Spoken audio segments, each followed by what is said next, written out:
Hello বন্ধুরা, আমার নাম রোহন, আমার বয়স ২৫ বছর। মেয়েদের চেয়ে বয়স্ক মহিলাদের প্রতি আমার সবসময় বেশি আগ্রহ ছিল। তাদের স্থির ভঙ্গি, সুন্দর শরীর এবং গভীর কথোপকথন আমাকে অন্য এক জগতে নিয়ে যায়। যখনই আমি তাদের কাছে থাকি, এক অদ্ভুত শান্তি এবং আনন্দ অনুভব করি। স্কুলের পড়াশোনা শেষ হয়ে গিয়েছিল এবং এখন আমি কলেজে ভর্তি হতে যাচ্ছিলাম। আমি একটি ভালো কলেজে ভর্তি হয়েছিলাম, কিন্তু আসলে সমস্যা ছিল যে কলেজটি শহরে আর আমার বাড়ি গ্রামে। প্রতিদিন যাতায়াত করা খুব কঠিন ছিল, তাই আমাকে শহরে থাকার জন্য একটি ভাড়া বাড়ি খুঁজতে হয়েছিল। আমি অনেক জায়গা দেখলাম, কিন্তু হয় ভাড়া অনেক বেশি ছিল কিংবা পরিবেশ ঠিক ছিল না।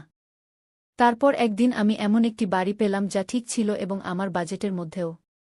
কিন্তু আসলে আশ্চর্য হলাম যখন আমি সেই বাড়ির মালকিনকে দেখলাম। কেউ আমাকে বলেছিল যে একজন কাকা রয়েছে, তার কাছে ২-৩টি ঘর খালি আছে।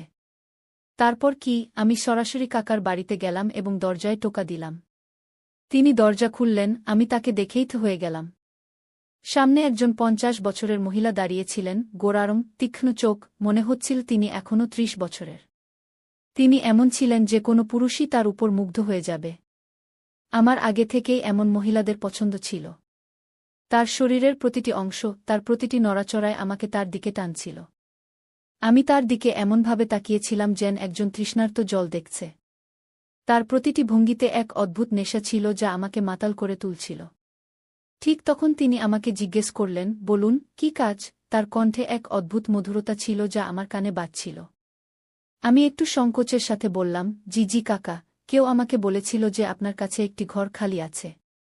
আসলে আমি পাশের কলেজে ভর্তি হয়েছি এবং আপনার ঘরটি ভাড়া নিতে চাই। তিনি হেসে বললেন, হ্যাঁ হ্যাঁ, ঘর খালি আছে, আপনি নিতে পারেন। তারপর তিনি আমাকে ভিতরে আসতে বললেন এবং তিনি এগিয়ে চললেন। আমি তার পিছনে পিছনে চলছিলাম এবং আমার চোখ শুধু তার দিকেই ছিল। তার হাঁটার ভঙ্গি, তার শরীরের লয়, সবকিছু আমাকে তার দিকে টানছিল। আমার ভিতরে এক অদ্ভুত আগুন জ্বলতে শুরু করেছিল। তার বাড়ির ভিতরের গন্ধ আলাদা ছিল, এক অদ্ভুত সুগন্ধ যা আমার ভিতরের অস্থিরতাকে আরও বাড়িয়ে দিচ্ছিল। তিনি আমাকে ঘরটি দেখালেন যা পরিষ্কার পরিচ্ছন্ন এবং বাতাস চলাচল করা ছিল। কিন্তু আমার চোখ ঘরের চেয়ে তার দিকেই বেশি ছিল। তার প্রতিটি নড়াচড়া, প্রতিটি ইশারা আমাকে তার দিকে টানছিল। আমি তার কাছে থাকতে চেয়েছিলাম। তারপর আমি তাকে ঘরের ভাড়া জিজ্ঞেস করলাম। তিনি যে ভাড়া বললেন তা একটু বেশি ছিল, কিন্তু আমার কোনো পরোয়া ছিল না। আমি যে কোনো মূল্যে এই ঘরটি নিতে চেয়েছিলাম। আমি তাকে বললাম, আমার এই ঘরটি পছন্দ হয়েছে, আমি এটি ভাড়া নিতে চাই। তিনি হেসে বললেন, ঠিক আছে, আপনি কাল থেকে আসতে পারেন। আমি হ্যাঁ বলে মাথা নাড়ালাম এবং মনে মনে খুব খুশি হলাম। পরের সকালে আমি আমার জিনিসপত্র নিয়ে প্রস্তুত ছিলাম। একটি পুরানো ব্যাগ, যাতে আমার কিছু কাপড়, বই এবং সেই অস্থিরতা যা গতকাল থেকে আমার মনে গেঁথে গিয়েছে। কাকা, তার মুখ, তার হাসি এবং সেই ভঙ্গি আমার মনে বারবার ভেসে উঠছিল। মা আমাকে বিদায় দিতে গিয়ে বললেন, রোহন, শহরে সাবধানে থাকো, কোনো সমস্যা হলে ফোন করো। আমি হালকাভাবে মাথা নাড়ালাম, কিন্তু আমার মন ছিল অন্য কোথাও, সেই বাড়িতে, সেই মহিলার কাছে, যে আমার মনে এক অদ্ভুত আগুন জ্বালিয়ে দিয়েছিল। সন্ধ্যার অন্ধকারে আমি কাকার বাড়িতে পৌঁছলাম। গলিতে একটু নিস্তব্ধতা ছিল এবং তার বাড়ির বাইরের ছোট বারান্দাটি আমাকে তার দিকে টানছিল। আমি ব্যাগ কাঁধে ঝুলিয়ে দরজায় টোকা দিলাম। কিছুক্ষণ পর দরজা খুলল এবং সামনে তিনি দাঁড়িয়েছিলেন। কাকা, তার শাড়ি গা লাল রঙের ছিল, যার প্রান্ত হালকাভাবে বাতাসে লহরী দিচ্ছিল। তার চুল একটু এলোমেলো ছিল এবং তার মুখে ঘামের একটি ছোট ফোঁটা চকচক করছিল, মনে হচ্ছিল তিনি এইমাত্র রান্নাঘর থেকে এসেছেন। এসো রোহন, তার কণ্ঠে সেই মধুরতা ছিল যা আমার কানে মধুর মতো গলে যাচ্ছিল। আমার ভিতরে এক ঝড় উঠতে শুরু করল। হ্যাঁ কাকা, আমি একটু থেমে বললাম। তার নাম মনে মনে বলার সময় আমার শ্বাস যেন দ্রুত হয়ে গেল। তিনি হালকা করে হাসলেন এবং বললেন, ভিতরে এসো, জিনিসপত্র রেখে দাও, বাইরে গরম লাগছে নিশ্চয়। আমি তার পিছনে পিছনে চললাম। বাড়িতে একটু দনের সুগন্ধ ছিল যা আমার মনের অস্থিরতাকে আরও বাড়িয়ে দিচ্ছিল।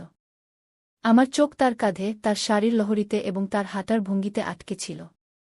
যখন তিনি ঘরের দিকে ঘুরলেন, তার শাড়ির আঁচল একটু কাঁধ থেকে সরে গেল। আমার চোখ সেখানে আটকে গেল, তার কোমরের কোমল রেখা যা শাড়ির নিচে হালকাভাবে ফুটে উঠছিল। আমি তাড়াতাড়ি চোখ সরিয়ে নেওয়ার চেষ্টা করলাম, কিন্তু আমার মুখ গরম হয়ে উঠছিল। আমার ভিতরের আগুন কমরায় পৌঁছে আমি আমার ব্যাগ রেখে দিলাম। তিনি আমার কাছে এসে বললেন, রোহন, এই কামরাটা ঠিক আছে তো? কিছু দরকার হলে বলবে কি? তার কণ্ঠে এক অদ্ভুত গরম ভাব ছিল যা আমার হৃদয় স্পর্শ করছিল। আমি শুধু মাথা নাড়ালাম, কারণ আমার জিহ্বা যেন হারিয়ে গিয়েছিল। তিনি আমার ব্যাগ ঠিক করতে লাগলেন, এবং ঠিক যখন তিনি ব্যাগটা তুললেন, তার আঙুলগুলো আমার হাতের সাথে হালকা করে লেগে গেল। সেই স্পর্শ এত নরম, এত গরম ছিল যে আমার সমস্ত শরীরে এক শিহরণ ছুটে গেল। আমি তার দিকে তাকালাম, কিন্তু তিনি শুধু হাসছিলেন, যেন কিছুই হয়নি। আমার মনে এক ঝড় উঠছিল। সেই ছোট্ট মুহূর্তটা আমার জন্য এক অকথিত প্রতিশ্রুতির মতো ছিল। সেই রাতের খাবারের টেবিলে কাকি আমার সামনে বসেছিলেন। তিনি আমার জন্য গরম গরম পরোটা বানিয়েছিলেন। প্রতিবার যখন তিনি আমার প্লেটে পরোটা রাখতেন, তার আঙুলগুলো আমার প্লেটের কিনারা হালকা করে স্পর্শ করত। আমি তার প্রতিটি নড়াচড়ার গভীরভাবে লক্ষ্য করছিলাম। তার হাতের সেই নরম ভাব, চোখের সেই চমক, আর তার শাড়ির সেই পল্লব যা বারবার কাঁধ থেকে সরে যাচ্ছিল। একবার তার পল্লব এতটাই সরে গেল যে তার কোমরের এক অংশ স্পষ্ট দেখা যাচ্ছিল। আমার দৃষ্টি সেখানে আটকে গেল, আর সেই মুহূর্তে আমার জন্য পৃথিবী যেন থেমে গিয়েছিল। কাকি আমার দৃষ্টি লক্ষ্য করলেন, কিন্তু তিনি শুধু হালকা করে হাসলেন এবং তার পল্লব ঠিক করলেন। খাও রোহন, ভাববার জন্য পুরো রাত পড়ে আছে, তিনি ধীরে বললেন। তার এই কথায় আমার মনে নতুন এক ঝড় উঠল। পরের দিন সন্ধ্যায় আমি কামরায় পড়াশোনা করছিলাম, এমন সময় কাকি দরজা খটখট করলেন। রোহন, চা খাবে? তিনি জিজ্ঞাসা করলেন। আমি তৎক্ষণাৎ বই বন্ধ করে বললাম, হ্যাঁ, অবশ্যই কাকিকু। তিনি ভিতরে এলেন।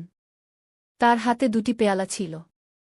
একটি পেয়ালা আমার দিকে বাড়ানোর সময় তার শাড়ির পল্লব আবার হালকা করে সরে গেল। আমার দৃষ্টি তার কোমরের সেই নরম রেখায় আটকে গেল। আমি তৎক্ষণাৎ দৃষ্টি সরিয়ে নিলাম, কিন্তু আমার মুখ গরম হয়ে উঠছিল।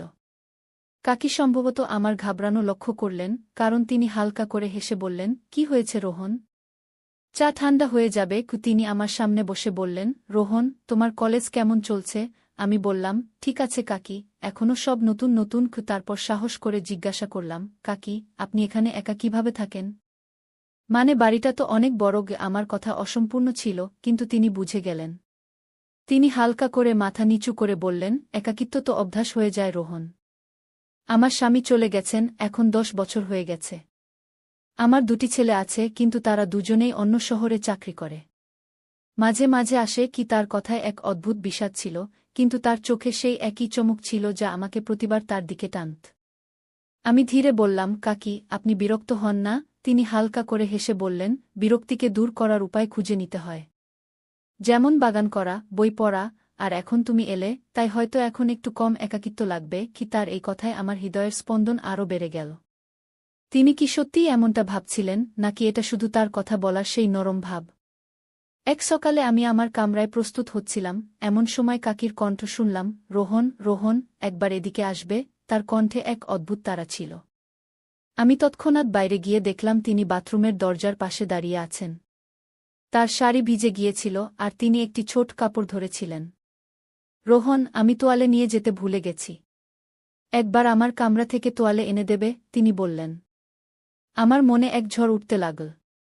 আমি মাথা নাড়ালাম এবং তার কামরার দিকে দৌড়ে গেলাম। তার আলমারি খুলে তোয়ালে খুঁজতে লাগলাম। আমার মনে নানা রকম চিন্তা আসছিল। কাকি বাথরুমে, তার ভিজে শাড়ি, আর সেই পরিবেশ যা আমার ভিতরের আগুনকে আরও বাড়িয়ে দিচ্ছিল। আমি একটি নরম তোয়ালে নিয়ে বাথরুমের দিকে গেলাম। দরজাটা হালকা খোলা ছিল, আর আমি ধীরে বললাম, কাকি, তোয়ালে। তিনি দরজার পিছন থেকে হাত বাড়ালেন।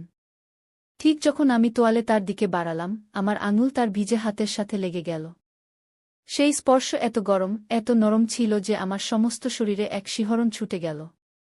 আমি তার দিকে তাকালাম, কিন্তু দরজার আড়ালে শুধু তার বাহু দেখা যাচ্ছিল। আমার মনে এক অদ্ভুত অস্থিরতা ছিল। ধন্যবাদ রোহন, তিনি ধীরে বললেন, আর দরজা বন্ধ হয়ে গেল। আমি সেখানেই দাঁড়িয়ে রইলাম। আমার শ্বাস দ্রুত হচ্ছিল, আর আমার মনে সেই মুহূর্ত বারবার ফিরে আসছিল। কিছুদিন পরে কাকি বললেন, রোহন, আমার বাজারে যেতে হবে, কিছু জিনিস কিনতে হবে। সঙ্গে যাবে? আমি তৎক্ষণাৎ হ্যাঁ বললাম। আমি আমার বাইক বের করলাম, আর কাকি আমার পিছনে বসলেন। ঠিক যখন তিনি বসলেন, তার শাড়ির কিনারা হালকা করে আমার কোমর স্পর্শ করল। আমি বাইক স্টার্ট করলাম, আর যখন আমরা চলতে শুরু করলাম, তার শরীর আমার শরীরের সাথে হালকা করে লেগে থাকছিল। তার শ্বাস আমার কাঁধের কাছাকাছি ছিল, আর তার আঙুলগুলো আমার কোমরের হালকা করে ঠেকেছিল। আমার জন্য সেই মুহূর্তে রাস্তা, গাড়ি আর দুনিয়া গায়েব হয়ে গিয়েছিল। বাজারে ভিড় ছিল এবং কাকি আমার এত কাছে হাঁটছিলেন যে তার শাড়ির পল্লু বারবার আমার কাঁধে ছুঁয়ে যাচ্ছিল। একবার যখন ভিড়ে ধাক্কাধাক্কি হল, কাকির হাত আমার হাতে লেগে গেল। আমি তৎক্ষণাৎ তার হাত ধরে ফেললাম যাতে তিনি সামলে উঠতে পারেন। তার আঙুলগুলি আমার হাতের তালুতে রয়ে গেল এবং আমার জন্য সেই মুহূর্তে ভিড় গায়েব হয়ে গেল। সাবধান কাকি, আমি বললাম, কিন্তু আমার কণ্ঠে এক অদ্ভুত কম্পন ছিল। তিনি হালকা করে হেসে বললেন, তুমি তো রোহন, আমার কি ভয়? তার এই কথায় আমার হৃদয়ের স্পন্দন আরও বেড়ে গেল। কাকি একটি দোকানে দাঁড়িয়ে কিছু সাজসজ্জার জিনিস দেখতে লাগলেন। তার শাড়ির পল্লু আবার সরে গেল এবং আমার দৃষ্টি তার কোমরের সেই নরম রেখায় আটকে গেল। আমি তৎক্ষণাৎ দৃষ্টি সরিয়ে নিলাম, কিন্তু কাকি সম্ভবত আমার অস্বস্তি লক্ষ্য করলেন। রোহন, এটা কেমন? তিনি জিজ্ঞাসা করলেন, তার চোখে এক শরারতি চমক ছিল। আমি হালকা করে হেসে বললাম, আপনি যা বেছে নেবেন তা সুন্দরই হবে। কাকিকু তিনি হেসে বললেন, তুমিও কিছু বেছে নাও, বাড়ি তো তোমারও। কি তার এই কথায় আমার মনে এক নতুন উষ্ণতা ভরে গেল। বাজারের সেই হাঁটায় আমার মনে এক নতুন ঝড় তুলে দিয়েছিল। কাকির আমার পিছনে বাইকে বসা, তার শরীর আমার শরীরে হালকা করে লাগা এবং তার নিঃশ্বাসের সেই উষ্ণতা, সবকিছু আমার মনে বারবার ফিরে আসছিল। তোয়ালের ঘটনা তো আমার মনে আগুনকে আরও দাবানলে পরিণত করেছিল। তার ভেজা আঙুলের সেই স্পর্শ, সেই অর্ধখোলা দরজা এবং তার কণ্ঠের সেই মধুরতা, আমি রাত জেগে সেই মুহূর্তগুলোর কথা ভাবতাম। আমার জন্য কাকি এখন শুধু গৃহকর্ত্রী ছিলেন না, তিনি এক রহস্য ছিলেন যিনি আমার হৃদয়কে প্রতিটি মুহূর্তে অস্থির করে তুলছিলেন। এক সন্ধ্যায় আমি আমার ঘরে বই নিয়ে বসেছিলাম, কিন্তু আমার মন পড়ায় ছিল না। আমার চোখ বারবার জানালার দিকে যাচ্ছিল, যেখান থেকে কাকির বারান্দার হালকা আলো দেখা যাচ্ছিল। ঠিক তখনই কাকি দরজা খটখট করলেন। রোহন, কি করছো? তার কণ্ঠে সেই ঝংকার ছিল যা আমার কানে মধুর মতো গলে যেত। আমি তৎক্ষণাৎ বই সরিয়ে বললাম, শুধু পড়ছি কাকি। আপনি ভিতরে আসুন। তিনি ভিতরে এলেন, তার হাতে একটি ছোট ট্রে ছিল যাতে 2টি কাপ চা এবং কিছু বিস্কুট ছিল। কাকি ট্রে আমার সামনে রেখে বললেন, রোহন, এতক্ষণ পড়ছ, একটু মস্তিষ্ককে বিশ্রাম দাও, এই চা খাও। আমি চায়ের কাপ তুলে নিলাম এবং যেই আমি তা নিলাম, আমার আঙুলগুলি তার হাতে হালকা করে ছুঁয়ে গেল। সেই স্পর্শ এত নরম, এত উষ্ণ ছিল যে আমার সমস্ত শরীরে এক শিহরণ ছুটে গেল। আমি তার দিকে তাকালাম, কিন্তু তিনি শুধু হাসছিলেন, যেন কিছুই হয়নি। তিনি আমার সামনে বসে গেলেন এবং তার শাড়ির পল্লু আবার হালকা করে সরে গেল। আমার দৃষ্টি সেখানে আটকে গেল এবং আমার জন্য সেই মুহূর্তে পৃথিবী যেন থেমে গেল। কি হলো রোহন? চা ঠান্ডা হয়ে যাবে, তিনি ধীরে বললেন, তার চোখে এক শরারতি চমক ছিল। আমি তড়িঘড়ি কাপটি ঠোঁটে নিয়ে গেলাম, কিন্তু আমার শ্বাস দ্রুত ছিল। চা খেতে খেতে আমি সাহস করে জিজ্ঞাসা করলাম, কাকি, আপনি এত বছর ধরে একা আছেন, কখনো মনে হয়নি যে এখন কারও প্রয়োজন আছে? তিনি কাপটি টেবিলে রেখে হালকা করে মাথা নিচু করলেন, তারপর এক গভীর শ্বাস নিয়ে বললেন, জানো রোহন, মানুষের কিছু প্রয়োজন হয়, এমন প্রয়োজন যা শুধু একজন পুরুষই পূরণ করতে পারে। কি? তার এই কথায় আমার মনে এক ঝড় উঠল। আমি তার দিকে তাকালাম এবং তার চোখ আমার চোখের সাথে মিলে গেল। এক মুহূর্তের জন্য আমার মনে হল তিনি আমার মনের কথা পড়ছেন। আমার মাথায় এক প্রশ্ন ঘুরছিল, কাকি কি আমার প্রতি আকৃষ্ট? তিনি কি আমাকে কিছু বলতে চাইছেন? আমার হৃদস্পন্দন বেড়ে গেল এবং আমার শ্বাস যেন আটকে গেল। কাকি, আপনি? আমি কিছু বলার চেষ্টা করলাম, কিন্তু আমার জিভ জড়িয়ে গেল। তিনি হালকা করে হেসে বললেন, এত ঘাবড়ানোর কি আছে রোহন? আমি শুধু আমার মনের কথা বলছিলাম। তোমার মতো যুবকের হয়তো এসব বোঝা কঠিন, কিন্তু জীবনে কিছু শূন্যতা এমন হয় যা ভারী হয়ে দাঁড়ায়। কি? তার এই কথায় আমার মনে আরও অস্থিরতা ভরে গেল। আমি ভাবতে লাগলাম, তিনি সত্যিই কি আমার প্রতি আকৃষ্ট, নাকি এ শুধু তার একাকিত্বের কথা? আমার দৃষ্টি তার দিকে আটকে ছিল, তার মুখের সেই নরম হাসি, তার শাড়ির সেই পল্লু যা এখনও হালকা করে সরে যাচ্ছিল এবং তার চোখের সেই চমক যা আমার ভিতরের আগুনকে আরও দাবানলে পরিণত করছিল। তিনি উঠে দাঁড়ালেন এবং বললেন, রোহন, এখন তুমি পড়ো, আমি রান্নাঘরে কিছু কাজ সেরে নিই। যেই তিনি যেতে লাগলেন, তার শাড়ির প্রান্ত আমার কাঁধে হালকা করে ছুঁয়ে গেল। আমি সেখানেই থেমে গেলাম, আমার শ্বাস দ্রুত ছিল এবং আমার মনে সেই মুহূর্ত বারবার ফিরে আসছিল। কাকির সেই কথা, তার প্রয়োজন, তার একাকিত্ব, সবকিছু আমার মনে গুঞ্জরিত হচ্ছিল। আমাকে ডাকলেন, কাকি, রোহন, একটু রান্নাঘরে আসো, কিছু সাহায্য চাই। আমি তৎক্ষণাৎ তার কাছে গেলাম। রান্নাঘরটি ছোট ছিল, আর তিনি একটি উঁচু আলমারি থেকে মশলার ডিব্বা বের করার চেষ্টা করছিলেন। তার শাড়ির পল্লব একটু সরে গিয়েছিল, আর আমার চোখ আটকে গেল তার কোমরের সেই কোমল রেখায়। আমি তাড়াতাড়ি দৃষ্টি সরিয়ে নেওয়ার চেষ্টা করলাম। রোহন, এই ডিব্বাটা বের করে দাও, তিনি বললেন। আমি তার কাছে গেলাম, আর ঠিক যখন ডিব্বা বের করার জন্য হাত বাড়ালাম, আমার কাঁধ তার কাঁধের সাথে হালকা করে লেগে গেল। তার নিঃশ্বাস আমার মুখের এত কাছে ছিল যে আমার হৃদস্পন্দন বেড়ে গেল। আমি ডিব্বাটা বের করে তার দিকে বাড়িয়ে দিলাম। যখন তিনি ডিব্বাটা নিলেন, তার আঙুলগুলো আমার হাতকে স্পর্শ করল। সেই স্পর্শ এত গরম, এত কোমল ছিল যে আমার সমস্ত শরীরে এক শিহরণ ছড়িয়ে গেল। ধন্যবাদ, রোহন, তিনি মৃদুভাবে বললেন, আর তার চোখে ছিল এক অদ্ভুত দীপ্তি। আমি হালকা করে মাথা নাড়ালাম, কিন্তু আমার দৃষ্টি তার দিকেই আটকে ছিল। তার মুখের উপর ঘামের সেই ছোট্ট ফোঁটা, তার শাড়ির সেই পল্লব যা এখনও একটু সরে যাচ্ছিল, আর তার নিঃশ্বাসের সেই উষ্ণতা যা আমাকে তার দিকে টানছিল। কাকি, আপনি খুব ভালো রান্না করেন, আমি কিছু বলার চেষ্টা করলাম, কিন্তু আমার কণ্ঠে ছিল এক অদ্ভুত কাঁপুনি। তিনি হেসে বললেন, শুধু এতটুকু প্রশংসা? কখনো তুমিও কিছু বানিয়ে দেখাও। রোহন কি তার এই কথা পরিবেশকে হালকা করে দিল, কিন্তু আমার মনে সেই মুহূর্ত বারবার ফিরে আসছিল। কাকির সেই কথা, তার প্রয়োজন, তার একাকিত্ব। আমার মাথায় গুঞ্জরিত হচ্ছিল। আমি ভাবতে শুরু করলাম, হয়তো কাকি আমাকে আরও কিছু ইঙ্গিত দিচ্ছেন। তো বন্ধুরা, এই গল্পটি অনেক লম্বা, তাই গল্পের পরবর্তী অংশ আগামীকাল নিয়ে আসব। এই গল্পে আর কি কি ঘটে তা আমি পরবর্তী অংশে বলব। তাই আমাদের চ্যানেলটি সাবস্ক্রাইব করতে ভুলবেন না, আর ভিডিওটি লাইকও করবেন। ধন্যবাদ।